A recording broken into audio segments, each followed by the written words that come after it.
Picture this. You spent your whole life in a country, have your future all planned out, and suddenly you hear the sound of a series of bomb explosions and sirens going off. Your mind is foggy. You have no idea what's happening around you. You have no idea that your life will never be the same again. This is the story of Azhar, a Syrian boy who walked 15 days from Turkey to Germany after his homeland was attacked.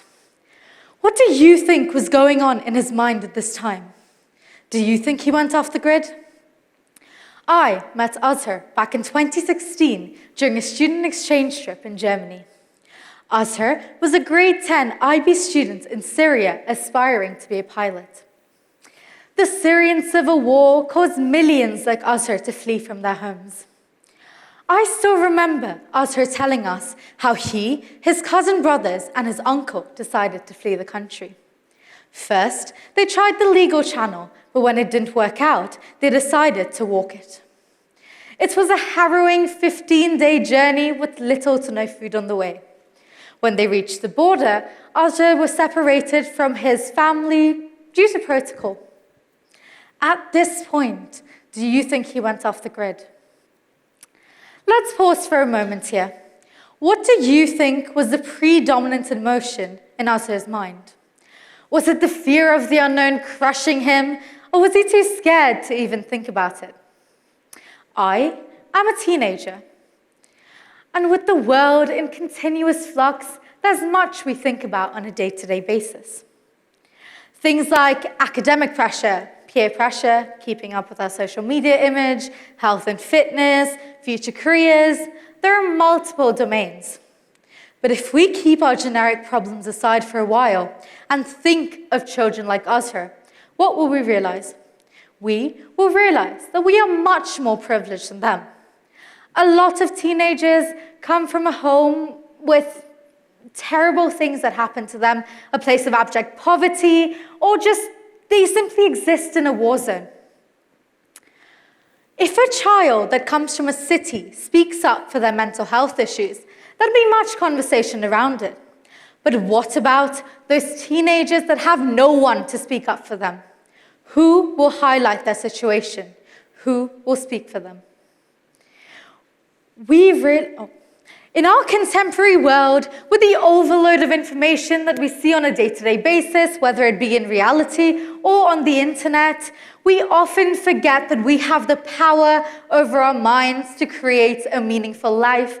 We often forget that we have the power to lift ourselves up. No matter what we see on the internet, there is always a reality behind that. Comparing our lives to people, assuming their lives are better, seems foolish when compared to people like Azhar, who are beyond significant city limits, dealing with absolutely uninvited crisis, altering their whole lives. Let's go back to the story of Azhar. Azhar was adopted by a caste family and sent to an IB school in Germany, where he struggled to make his mark as an individual, as he didn't know English or German. Though the staff and students were friendly, he couldn't escape their stifled laughter every time he tried to construct a sentence. But you know what? He didn't close himself up in a room and give up on his life full of challenges. No, he chose to give his 200% and speak broken German and English for 6 months. When I met Azhar, I couldn't even fathom his problematic past. I couldn't even imagine the idea that he was living all alone in Germany without a support system. His smile was infectious and his charm was unavoidable.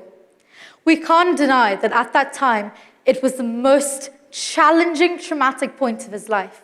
But he chose to give every situation a chance, and he chose to face it with robust optimism. Everyone in school loved him for the joy that he spread and how he utilized every opportunity to create a purpose. We need to stop ourselves from going off the grid by giving into problems arising from our highly competitive, dynamic lives. Life and work can be hindered by our fragile self-esteem and in turn can stop us from presenting the best versions of ourselves.